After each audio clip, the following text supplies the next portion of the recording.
Boa tarde, nós estamos aqui na TV 247, eu sou Paulo Moreira Leite, estou aqui com o professor Manuel Domingos Neto, uma das grandes autoridades brasileiras no estudo de militares na política.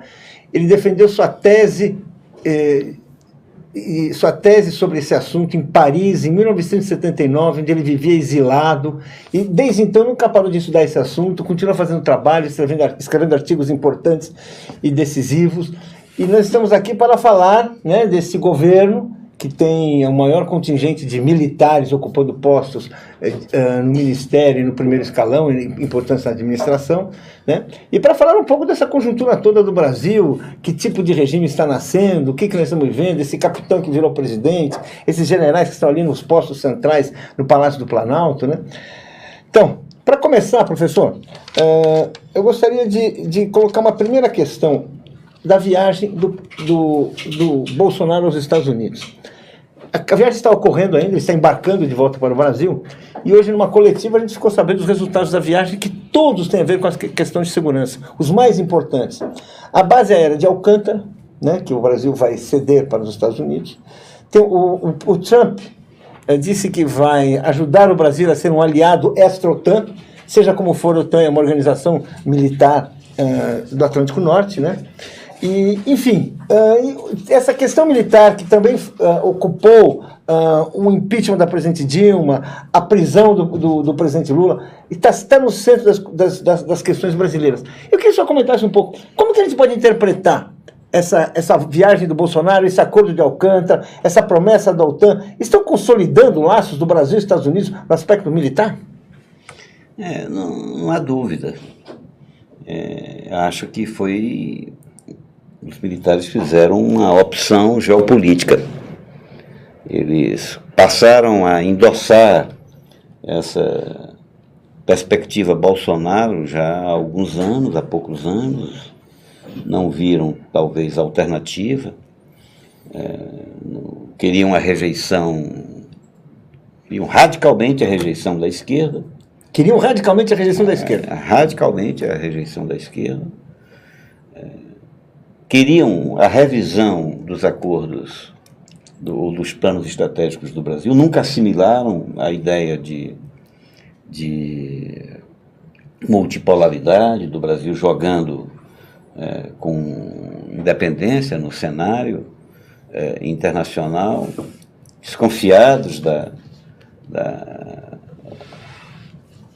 esse cenário de confronto global que se desenha, o cenário está sendo desenhado há algum tempo, né? Um conflito global, tinham que tomar posição e foram tomando posição. E tomaram essa posição, no caso dos militares, ao lado dos Estados Unidos. É essa visão, é isso que a gente conclui, é disso que a gente está falando? Exatamente, é disso que nós estamos falando, porque o que se desenha é um confronto global, de um lado hegemonizado pelos Estados Unidos e do outro pela unidade sino-russa. Né? Então, é esse o grande conflito que se anuncia, o que está em curso, o conflito que está em curso. E esse conflito tem grandes repercussões sobre todos os aparelhos militares em qualquer estado, porque, eu digo, em qualquer estado não produtor de seus próprios equipamentos, suas próprias armas.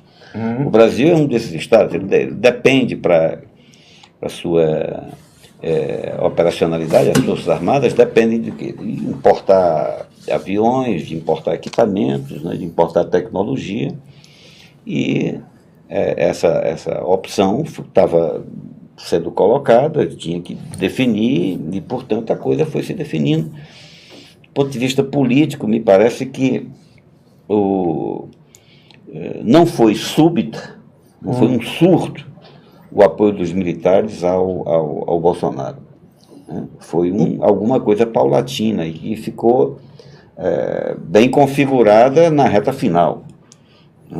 Na campanha ficou bem configurada, o senhor inclusive fala do papel do comandante Vilas Boas, que o senhor foi uma pessoa que o senhor conviveu, o senhor descreveu uma nota, inclusive, dizendo que confiou nele, que muito respeito por ele, e no fim o senhor acabou desencantado Porque o quer falar um pouco sobre isso? Porque acho que estamos falando, vamos falar. Com toda franqueza e com toda liberdade. Tá.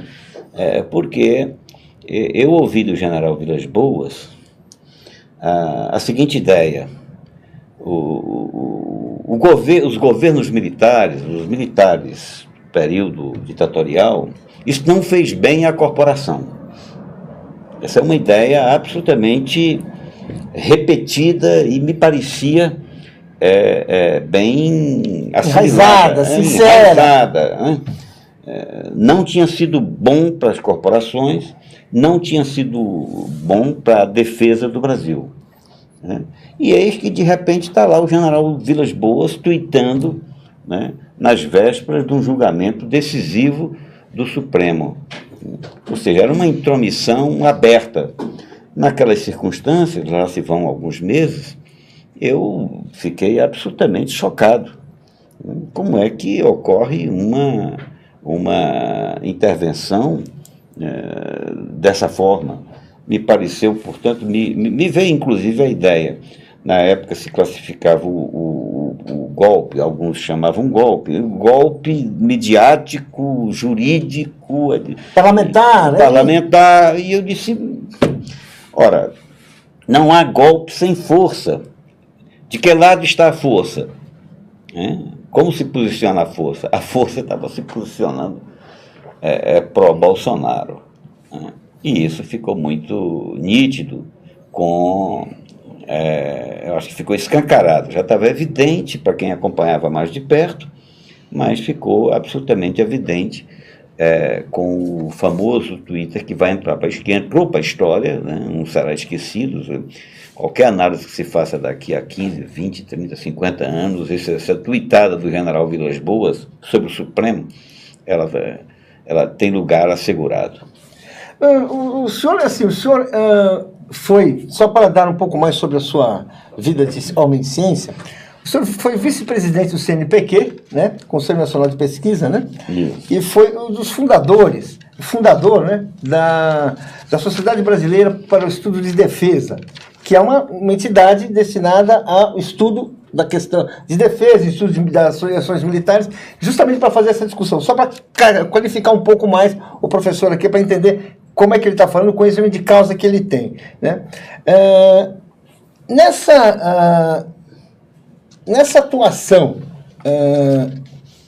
que o senhor fala dessa atuação do general Vilas Boas, o senhor fala também de alguns esforços que ele fez, por exemplo, para reavivar o mito da intentona comunista, que foi uma ordem que ele fez, que ele estava no fim já da sua coisa lá, da intentona de 35, que é um dos grandes...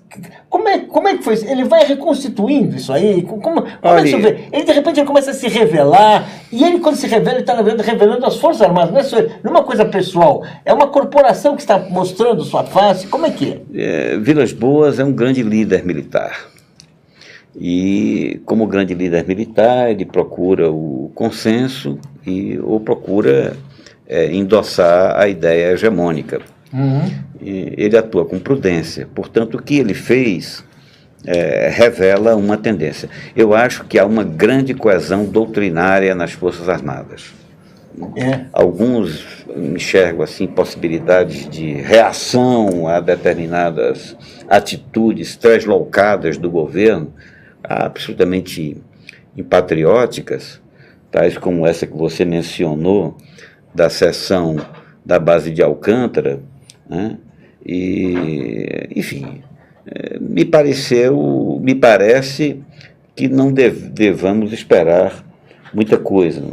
Até agora, até onde minha vista alcança, há um consenso das Forças Armadas. Se a gente entrar na história do Brasil, que eu queria que o senhor falasse, você já caracterizou em outros momentos, quer dizer, o Exército Brasileiro, ele se confunde com a colonização. Ele é um exército que é quase que um herdeiro das tropas coloniais, né? Inclusive, existem batalhões que são antigos batalhões coloniais. Olha, o Exército faz questão de se mostrar herdeiro do colonialismo. Ele adota a Batalha de Guararapes que é uma batalha entre a União Ibérica e a Holanda, né, como o nascimento da nacionalidade, enfim, suas grandes referências estariam lá. Há inclusive uma brincadeira que os marinheiros fazem relativamente a isso. Foi um jeito do exército se mostrar mais antigo, porque esse negócio de antiguidade no meio militar é importante. Se diz, antiguidade é posto. Né? Então, mas o fato é que se você entra na Escola Superior de Guerra, ou desculpe, na Escola de Comando Estado-Maior do Exército, você vai ver lá no hall de entrada um bandeirante. A imagem do bandeirante lá, e quem foi o bandeirante? O bandeirante foi um guerreiro sanguinário agindo em nome do interesse colonial. Português, era um agente da colônia. Pois é. Os fuzileiros navais, né, comemoram. E há também o seguinte: depois nós temos décadas e décadas de um exército composto de mercenários. Quando é que o exército se torna de fato... Explica um pouco esse período, o exército composto de mercenários, quando foi isso? Mercenários porque eram militares europeus, né, tanto na marinha quanto no exército, que vinham, eram contratados. A ideia de exército nacional ainda não estava consolidada mundialmente. Ela terminou de se consolidar, a rigor, na segunda metade do século XIX. A Guerra Franco-Prussiana, por exemplo, isso já estava bem consolidado. Né? Também acho que isso veio ficar absolutamente definido apenas na Primeira Guerra Mundial. É na Primeira Guerra Mundial que o apelo patriótico, o apelo nacional, levou àquela carnificina estúpida, né? Nunca vista, então, na história. É interessante lembrar, na época, os revolucionários, a esquerda, os comunistas diziam: não vamos entrar na guerra, a guerra, operário não mata operário. Isso. Mas mas veio o apelo nacional e todo mundo esqueceu a classe e seguiu a nação. Eu diria que o exército passa a se identificar plenamente, ou busca uma identificação mais objetiva, a partir do recrutamento universal obrigatório. Ele foi proposto no século XIX, mas só foi aceito e implementado efetivamente a partir de 1916, quando houve uma grande campanha de alistamento, na qual se destacou o Olavo Bilac, né? E essa ideia de recrutamento universal era radicalmente contrária ao espírito vigente até há pouco, que era o de destratar o negro, particularmente o negro. Prevalecia o castigo corporal. Dentro das Forças Armadas? Dentro das Forças Armadas, no Exército e na Marinha. Na Marinha teve uma revolta. Eu costumo pensar, inclusive, o seguinte, que o grande construtor da Marinha Nacional, sob o aspecto de representante de uma sociedade nacional, identificada, percebida como nacional, quem mais colaborou com isso foi o Almirante Negro. Né? O Almirante Negro. Mas quando o Lula inaugurou a estátua do Almirante Negro na Praça 15, se irritou a Marinha. A Marinha não percebeu, talvez não perceba ainda, que a nacionalidade impõe respeito.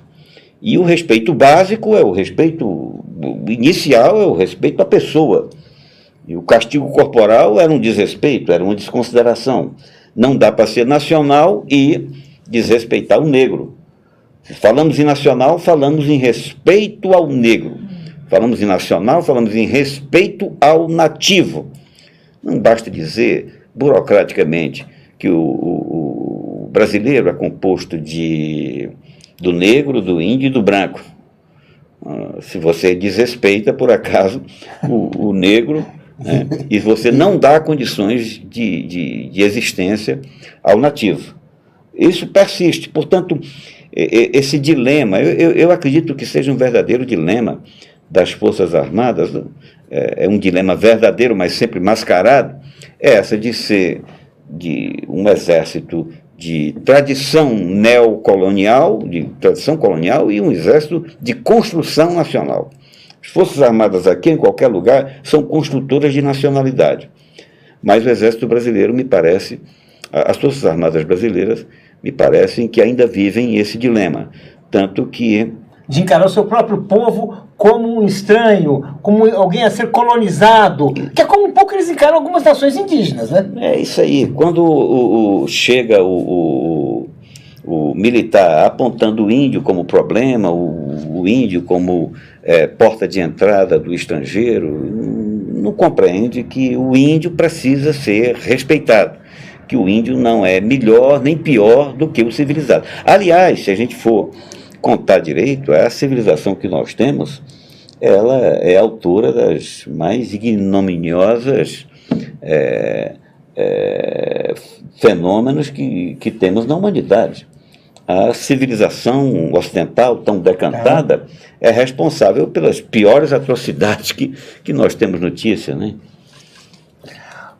Agora, se eu falar isso, agora eu lembro assim, vamos falar assim, então, ver as Forças Armadas, um pensamento único, quase, uma orientação única. Agora, se a gente pensar assim ao longo da história, a gente vai ver assim, vou dar exemplos assim, o senhor vai para me explicar um pouco. Por exemplo, nós tivemos um grande oficial que foi o Marechal Lott, que garantiu, que impediu golpes de Estado na década de 50. Né? Eu não sei se a gente pode chamar os tenentistas todos de militares alinhados a uma perspectiva conservadora, né? Mesmo aquela presença militar na fundação da Petrobras foi uma coisa importante. Como é que e mesmo em vários outros projetos ligados à soberania nacional, tecnologia nuclear, a própria Embraer, né? Quer dizer, essas coisas que nós estamos vendo hoje, algumas até sob ataque, né? Por que houve, em alguns momentos, essa diferença? E essa diferença agora acabou? O que aconteceu nas Forças Armadas? Isso é uma lavagem cerebral? Porque mudou tudo? O que é? Você coloca uma das questões mais difíceis para qualquer estudioso das Forças Armadas. Não dá para comparar o oficial da atualidade com o oficial que foi do período em que o Exército foi modernizado. Esse período em que o Exército foi modernizado foi 1919 até 1928, com o então ministro da Guerra, Nestor Passos. É claro que alguém pode lembrar, não, antes disso teve os jovens turcos que começaram a modernização, né, a fundação da revista Defesa Nacional, em 1913, mas foi em 1919 que chegou aqui o oficial francês responsável pela reestruturação total do Exército Brasileiro, que foi o general Maurice Gustave Gamelin, chefe da missão militar francesa. Então, esse processo vivido pelo Exército entre a Primeira Guerra e, digamos, até o início da Segunda Guerra Mundial, ele ensejou a formação de homens, de oficiais, com uma visão de Estado, com um envolvimento direto com os grandes problemas nacionais, e naquelas circunstâncias,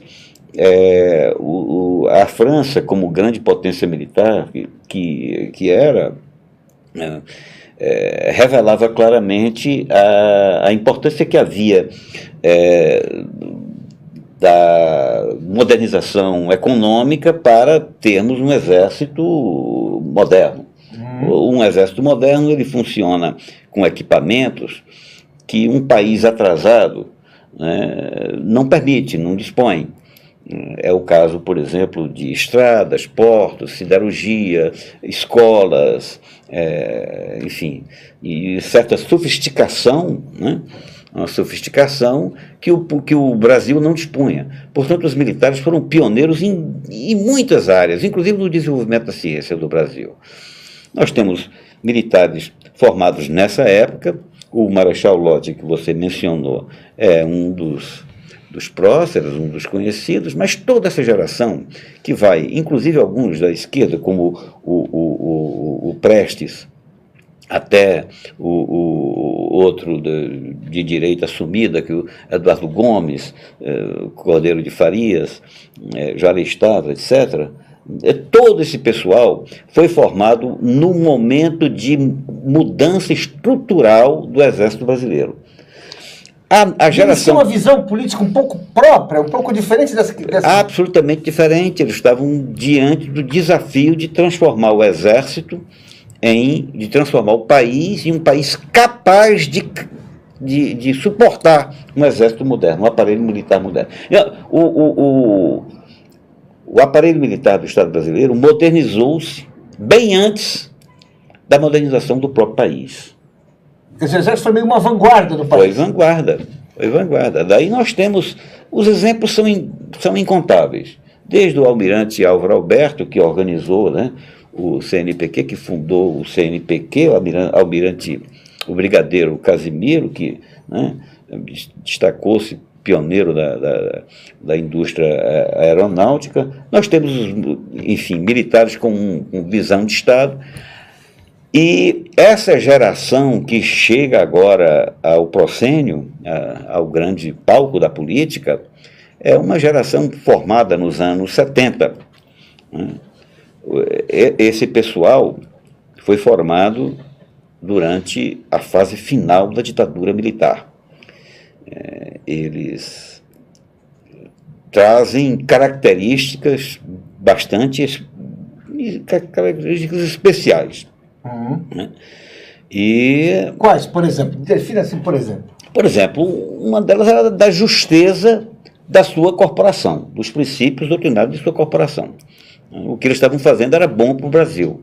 Enquanto que o militar antigo já não tinha a mesma certeza, a mesma convicção. Eles tinham certeza de que a esquerda era inimiga.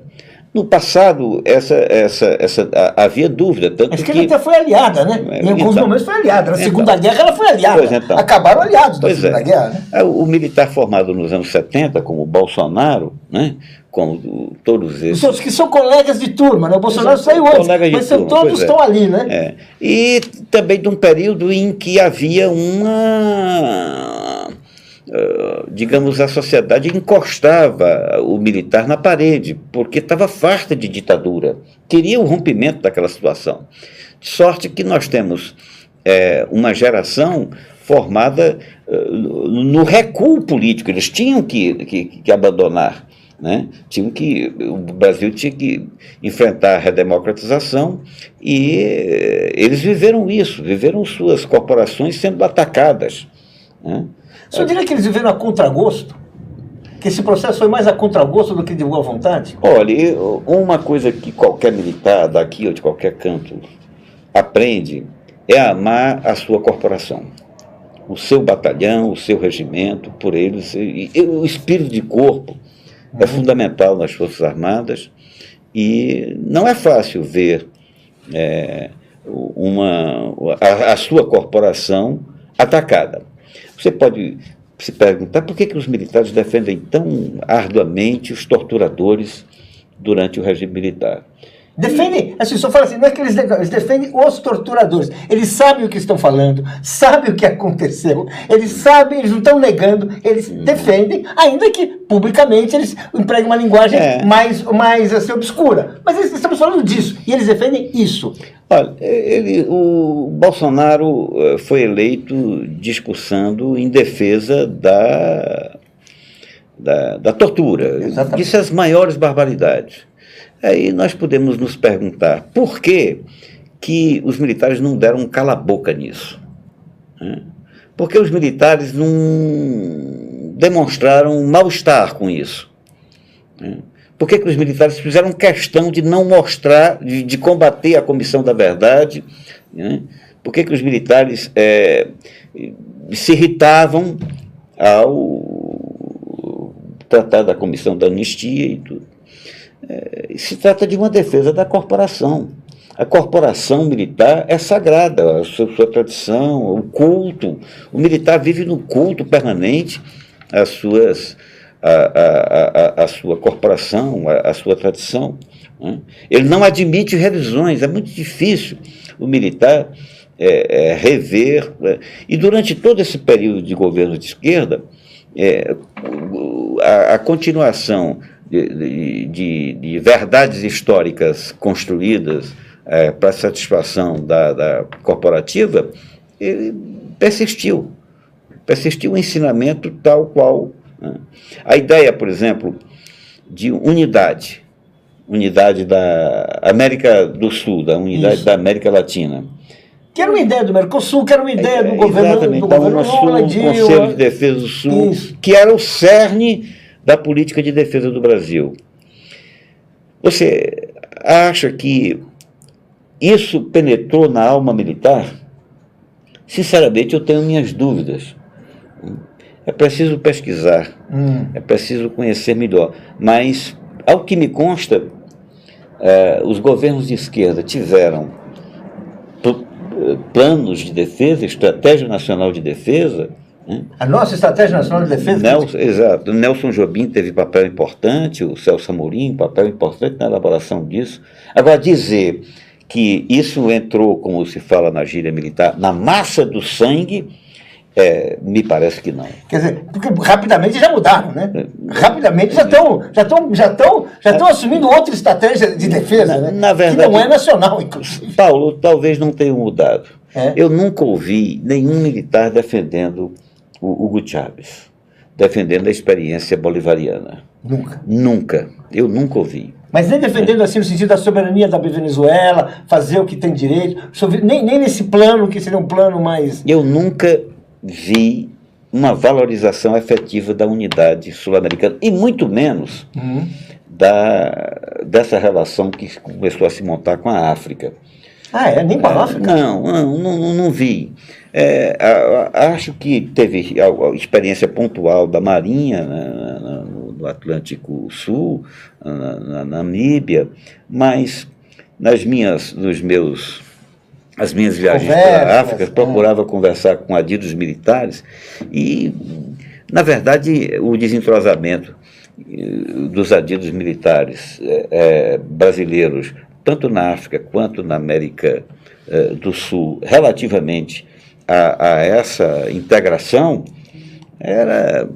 enfim, não tinham assimilado isso. E eu, sinceramente, não percebi que isso fosse alguma coisa que houvesse penetrado na tropa.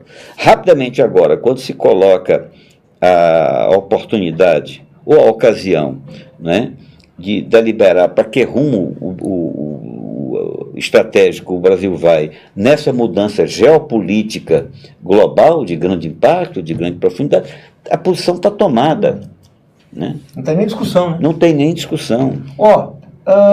Tem uma pergunta aqui, um superchat do Cláudio Alves, agradeço o superchat, vocês aí podem mandar perguntas, questões.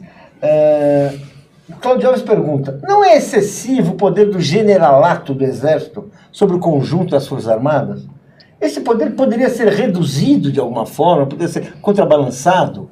Ou ele quer saber se assim, o generalato realmente manda ali, é quase que uma ditadura do generalato? Não há corporação militar sem hierarquia e disciplina. Quem manda na corporação tem que ser o general. O poder, a capacidade do general, a ordem do general, não pode ser aqui, em qualquer lugar do mundo. Agora, o que nós podemos discutir é outra coisa. É a autonomia das Forças Armadas. Né? A autonomia das Forças Armadas. Isso, sim, é uma questão também presente aqui ou em qualquer canto. Até que ponto a minha corporação, a corporação acadêmica, precisa de autonomia. Qualquer corporação tem isso. A corporação militar tem que ter sua autonomia. Até onde vai? Qual é a limitação? Como é que é isso? Eu lembro que no tempo assim, na democratização se discutia, né, a subordinação das Forças Armadas ao Poder Civil. Isso era meio que uma regra que todos diziam que as Forças Armadas se subordinam ao Poder Civil, não podem se impor ao Poder Civil. A gente viu nos últimos tempos, que essa regra, que parecia estabelecida, que está escrita na Constituição, na verdade, ela é empregada ao sabor das conveniências. Não, né? Nunca houve isso, né? Não, nunca houve. Nunca houve. As Forças Armadas no Brasil têm uma autonomia excessiva. Né? O militar disse: eu quero conversar e conviver com o civil, mas não é verdade. Né? Não é verdade. Não? Não acredito. Não acredito. A oportunidade foi aberta, inclusive eu presidi uma entidade, a Associação Brasileira de Estudos de Defesa, que aglomera pesquisadores civis e pesquisadores militares. Ao longo da existência dessa entidade, alguém que fosse no âmbito dos trabalhos, tecer algumas críticas, ou pegar em alguma tema delicado, tal como o da tortura, pronto, provocava o escarcéu, enfim, isso não é coisa de quem quer conversar. Né? Quando você quer conversar, você está disposto a mudar seu ponto de vista ou não, você está disposto a ouvir o ponto de vista. Isso nem sequer era possível. Por exemplo, a conversa, eu já falei na escola de superior de guerra, a convite do almirante Léo Ferreira, que foi o último, né, comandante da Marinha. Falei em plena liberdade, do contrário eu não aceitaria ter falado. O almirante foi muito cortês, né? Mas isso é uma exceção, isso é uma... Mas o senhor falou sobre tortura? Eu falei sobre o que eu... Inclusive sobre isso, inclusive sobre tortura. Só para entender, porque realmente, né? Porque fica muito demagógico. Veja, eu fui preso aos 21 anos, né? Eu sofri interrogatórios violentos que me levaram para o hospital por 4 meses. Né? Violentos a ponto de você parar no hospital? Eu fiquei bastante tempo, eu vi muita gente massacrada. Eu vou por acaso esquecer isso? Eu vou deixar de comentar? Né? Eu vou ignorar como se não houvesse nada? Né? Seria uma conversa falsa, mas essa conversa é proibitiva, porque a temperatura cresce violentamente. Eu hoje estou procurando refletir sobre as motivações que levaram os militares a um novo envolvimento na política. E um deles eu listo como sendo a defesa corporativa. Defesa do espírito. Defesa da história, defesa dos nossos mitos, dos Exatamente. nossos... Nós entramos nesse assunto porque você puxou a história da comemoração, a rememoração da intentona comunista. Né? Que foi um dos últimos atos do general Vilas Boas, que recomendou que se discutisse e causou uma estranheza, porque ninguém mais falava na intentona comunista há muito tempo. Eu esperava do general Vilas Boas que ele repelisse energicamente, e inclusive acionasse o Ministério Público a cada vez que alguém fosse pedir intervenção militar. Porque isso é uma subversão, isso é ilegal, isso é um absurdo, isso é uma ofensa às Forças Armadas se nós enxergarmos a coisa do ponto de vista democrático. Alguém que vai pedir intervenção militar deve responder na justiça por incitação à desordem e por manchar o nome das Forças Armadas, envolver as Forças Armadas em atitude subversiva desse teor. Nós estamos num regime democrático. Nenhuma atitude foi tomada. No fundo, o militar estava aplaudindo, gostando de ver naquelas manifestações de caminhoneiros e depois, ao longo de todo esse tempo. Eu não entendo. Eu não entendo por que o Exército... A pessoa é na roupa de intervenção militar, né? Olha, eu não entendo por que o Exército não tomou providências contra o próprio Bolsonaro. Se você tomar em conta aquele voto dele no impeachment da Dilma, acolá, nenhuma instituição tomou providência. O sujeito fez apologia da tortura, torturou psicologicamente uma mulher, que foi a Dilma Rousseff, quando ele diz o pavor, o brilhante Ustra, pavor de Dilma Rousseff. Isso é tortura psicológica. Ou seja, ele fez apologia da tortura, ele torturou a Dilma e torturou a mim também, porque quando eu ouvi o sujeito falando aquilo no coisa, eu que sou um ex-preso, eu senti acolá. Você sentiu aquela... Foi uma covardia. Foi uma covardia. Uma covardia com os brasileiros que passaram, que sofreram na prisão. Ele estava torturando, ele sabia que estava torturando. E mais, ele ofendeu as Forças Armadas, dizendo, nossas Forças Armadas, misturando um torturador já condenado. Enfim, o Congresso não tomou atitude. O Tribunal, o Ministério Público, o Tribunal, nada, ninguém, nem o Exército, nem a Marinha, nem a Aeronáutica, ninguém tomou. Ou seja, o sujeito foi liberado para dizer o que bem queria, e hoje nós estamos nessa situação, né, que eu considero que precisa de dimensão do tempo para avaliar a crise brasileira hoje. Mas eu acho que nenhuma outra intervenção militar na política foi tão grave e foi de efeitos tão desastrosos, desconhecidos até o presente, quanto essa. Vamos dizer assim, mais do que 64, por exemplo, que foi um golpe, tiraram o presidente, quer dizer, o presidente saiu, tiraram o presidente, colocaram o outro, mudou, mais do que 64. Paulo, é muito difícil você avaliar um processo em curso. Em curso há pouco tempo, então, né? Exatamente. Então, a impressão que eu tenho é que nós vivemos uma coisa absolutamente incomparável.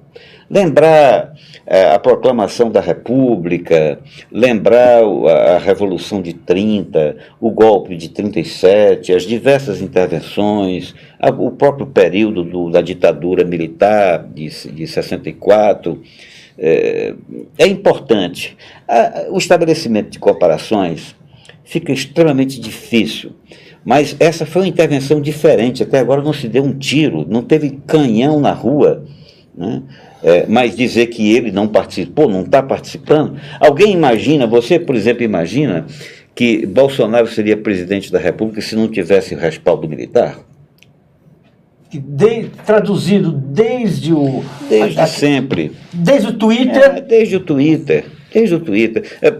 Bolsonaro é presidente da República, ganhou a votação. Mas essa votação reunida, a própria viabilização de sua candidatura, a articulação de sua candidatura, teria sido factível, né, se não houvesse a pressão sobre o judiciário para deixar Lula preso, aquela coisa toda, né, o famoso Twitter do general Vilas Boas. Bolsonaro seria presidente? Aquele general que assessorava o Toffoli, presidente Isso foi posterior, uma coisa também esquisitíssima, né? Esquisitíssima, né? Como é que se põe? Aqui dá uma... Enfim, alguém de sã consciência no Brasil acredita que Bolsonaro seria presidente da República se não houvesse o respaldo militar? A importância, por exemplo, então vamos falar assim, a importância do general Mourão na campanha do Bolsonaro, que aliás ele veio substituir a primeira tentativa, que era o general que é do GSI nesse momento, o general Heleno, Augusto Heleno. A importância do Mourão, a importância de ser uma chapa militar. Um militar da reserva e um militar também da reserva. É por isso que precisava ter alguém? Certamente contou. Não que o general Mourão, né, tivesse assim tanto respaldo da tropa, mas era o que estava disponível. É o que podia ser, né? Alguns o consideram até um tanto quanto outsider do ponto de vista corporativo, mas enfim, ocorreu que o envolvimento foi num crescendo, né? E as tentativas, inclusive, de um certo disciplinamento, de certa orientação do desorientado, que era o candidato, né? De domar o indomável, né? Ainda hoje se coloca... Nessa visita que você começou falando agora dos Estados Unidos, né?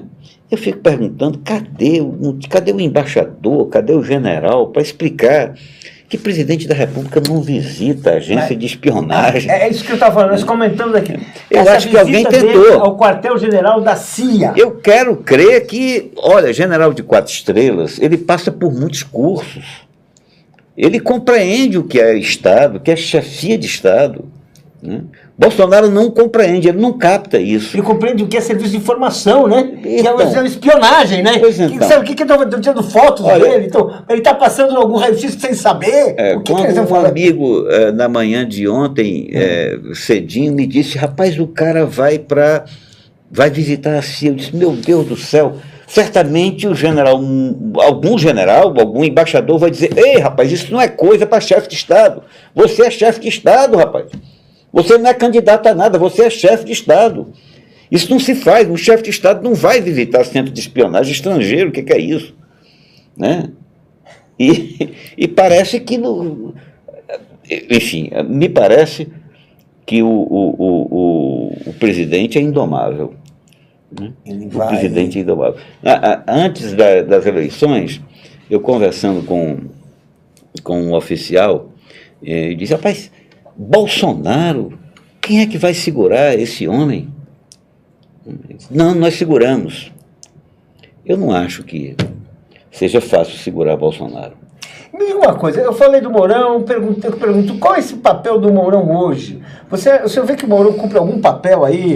Ele está trabalhando para ele tem algum papel institucional? Ele, às vezes, o que ele fala é o que a tropa pensa? Ele tem algum papel? Uma análise comum que eu ouço é essa, olha...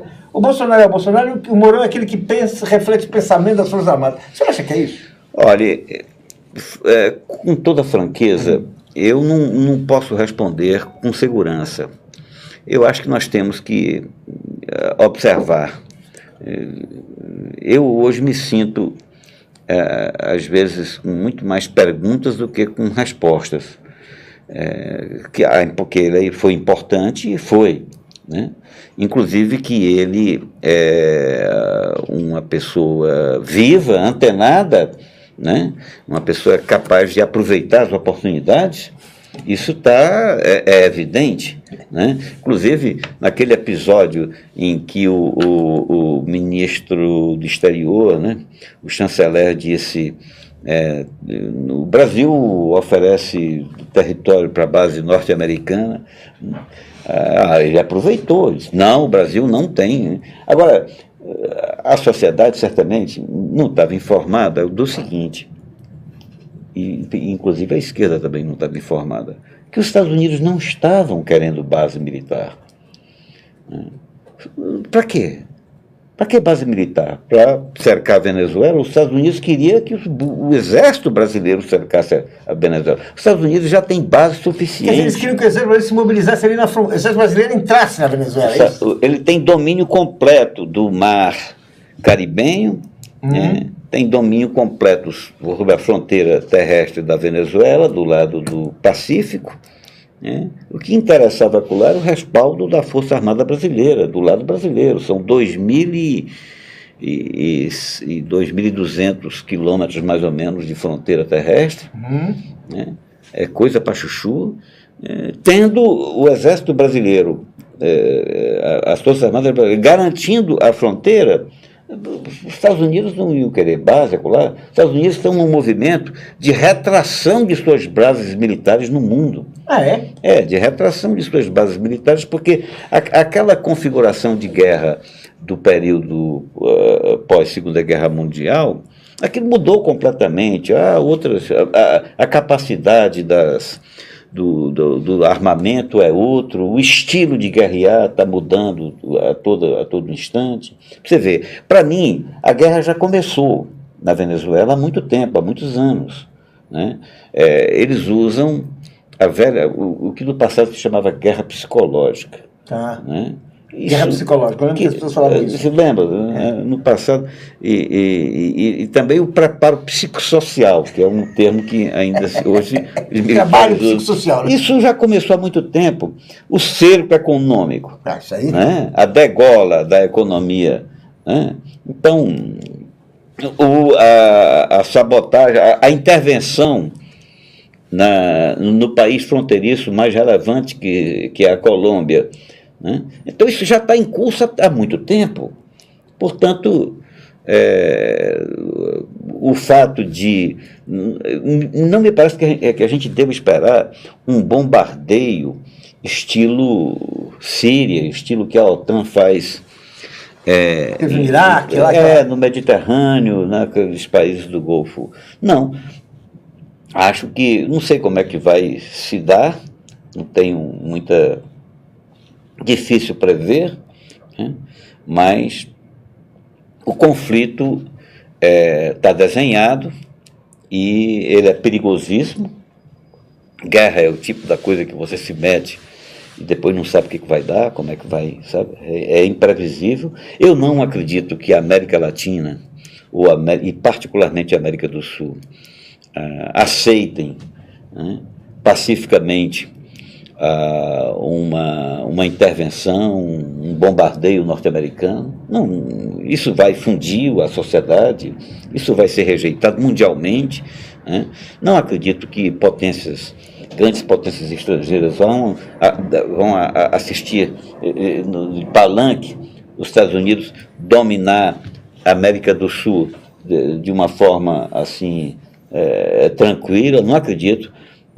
Então, nós vivemos num mundo da incerteza nessa matéria. Agora, e por isso é que hoje a gente sente uma pressão muito grande para que o Brasil tenha um papel maior, que libere os Estados Unidos de fazer esse papel, que eu concordo, que eu acho que hoje, num mundo assim, uma intervenção americana, os Mariners chegando aqui, seria um pouco, mas tentar empurrar o Brasil, esse esforço parece que é feito, né? Parece de empurrar uma intervenção brasileira. Você acredita nisso? Eu acho que a Força Armada brasileira, o militar brasileiro, já participa do esforço de guerra contra a Venezuela. Lamentavelmente, é isso que a gente vê na prática, sabe? Participa do esforço de guerra, diz, não vamos intervir, não vamos mandar tropas, mas integra o esforço de guerra, sabe? Integra como assim? À medida em que o presidente brasileiro, né, reconhece o autoproclamado, à medida em que o presidente da República sai daqui, né, vai lá para Washington e lá diz: nós queremos libertar a Venezuela. O que é isso? Libertar a Venezuela. O que é isso? Já está clara a coisa.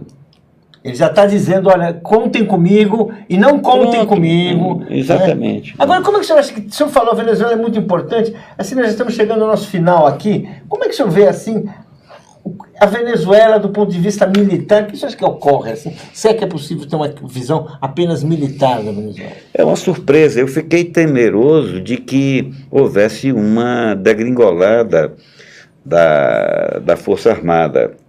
O general Mourão insistiu que era necessário cindir o exército. Eles tentam o tempo todo. No entanto, apesar de tanto sufoco, né, por quê? Maduro se mantém, a Força Armada se mantém coesa, né, e, enfim, eu não posso dizer muita coisa, não tem elementos para aprofundar. Isso falando em guerra e militar, o brasileiro gosta de expandir, de manifestar suas opiniões como se fosse jogo de futebol, mas isso é coisa muito complicada. Nem sempre o que parece evidente é realidade. Então, no caso da Venezuela, é possível que Maduro, o presidente venezuelano, está se revelando líder. Se não fosse líder já teria caído, né? Se revele um líder que cresça, inclusive, diante dessas ameaças, diante dessa coisa atroz, né? Eu quero lembrar aqui um episódio importante dessa guerra que eu digo que está em curso, que foi essa ofensiva, né? A guerra cibernética, claramente uma guerra cibernética, né? Não coisa impiedosa, né? É uma coisa impiedosa, né? Fechar a energia de um país como a Venezuela, meu Deus do céu, Mas guerra é isso, guerra é atrocidade. E cumpre aos patriotas brasileiros, aos amantes da paz, lutar para que o governo brasileiro saia dessa. O governo Bolsonaro está entrando, está fazendo com que o Brasil entre numa aventura de consequências trágicas, né? Uma calamidade sem conta. Nosso continente viveu em paz relativa, está em paz relativa há muito tempo, estava construindo uma unidade, estava com seus planos, estava com crescimento econômico, estava com instituições democráticas em formação. De repente, tudo vai... O senhor acha correto a visão de que os Estados Unidos, como império, pode até ganhar derrubando o governo da Venezuela, mas o Brasil só tem a perder com uma guerra, e muito mais se essa guerra for feita com auxílio do Brasil? Óbvio, o Brasil se descredencia, aliás, já se descredenciou, né? Porque nós tínhamos construído uma liderança continental, uma liderança hemisférica. O Brasil tinha papel de ator global, né? E hoje que nós somos? Vejam as chaves dos jornais do mundo todo acerca dessa visita do Bolsonaro. Ela é representada como um cachorrinho do presidente dos Estados Unidos, cachorrinho de estimação. Isso é uma vergonha. Mas também ele não se dá respeito. O sujeito não se dá respeito, faz discursos lá, sabe, de um desclassificado. É isso, o discurso do Bolsonaro nos Estados Unidos é um discurso de desclassificado. E essa ida dele à CIA coroou, matou, né? Isso, e não teve um general, um embaixador que dissesse: capitão, por amor de Deus, o senhor é chefe de Estado, o senhor não pode andar dessa forma, não pode fazer isso. Ou alguém disse e o indomável não se deixou domar. Bem, olha, infelizmente, nós estamos chegando aqui ao final do nosso programa, uma entrevista muito boa, que deveria durar mais, como sempre, como toda boa entrevista, ela é pequena, ela deveria durar mais, então nós temos que fazer terminar agora, mas eu queria agradecer a sua presença, Manuel, e queria que você desse uma mensagem aí, falasse aí para as pessoas. Eu gostei muito dessas arguições finais, falando de fazer o que precisa, pressionar o governo para mudar essa visão, sair dessa enrascada venezuelana. Como é que é? Queria que o senhor falasse aí. Se despede aí, por favor. Não, eu só quero, talvez, manifestar a minha preocupação. Todos nós estamos querendo compreender o que se passa no Brasil, né? E para compreender isso, o elemento militar é indispensável. Estudar o elemento militar é indispensável. É um jogo de forças mundial que está em curso, né? E é absolutamente incapaz de ver claro aquele que menospreza. Alguns dizem assim, que nós temos manifestações de generais de pijama, de oficiais da reserva e tudo. Isso é bobagem pura. O oficial da reserva exprime o que o da ativa pensa. O oficial da reserva é o da ativa amanhã, né? Então nós precisamos compreender melhor os militares brasileiros, né? E torcer, procurar dialogar no sentido de que vamos evitar aprofundar essa aventura. Nós estamos caminhando para uma situação que pode fugir do controle, né? Nós vamos preservar nossa democracia. Oficiais brasileiros, militares brasileiros vão ter responsabilidade. Tudo bem, viva a corporação, mas a corporação tem que se submeter ao desejo nacional. O militar não é porta-voz único da pátria. O militar integra uma comunidade. Ele não pode se sobrepor a esta comunidade nacional. E essa comunidade nacional só tem uma forma dela se exprimir, né? É através das regras democráticas. As regras democráticas são fundamentais. Por isso, eu estou ao lado de todos aqueles que defendem com muita firmeza a democracia que está entrando num buraco sem fundo no Brasil. Olha, muito obrigado. Queria agradecer, queria pedir a vocês que não se inscreveram no nosso canal, aproveite para se inscreverem ainda agora.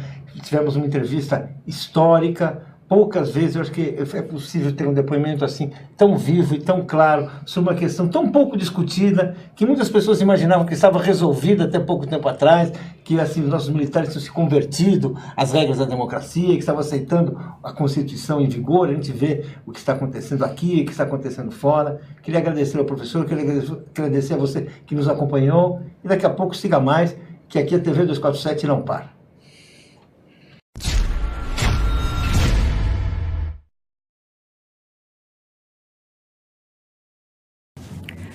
Num país onde a imprensa é tão comprometida como o nosso, é importante o apoio à campanha de assinatura solidária do Brasil 247. Eu venho aqui manifestar meu apoio a eles, a essa imprensa alternativa e independente tão necessária em nosso país.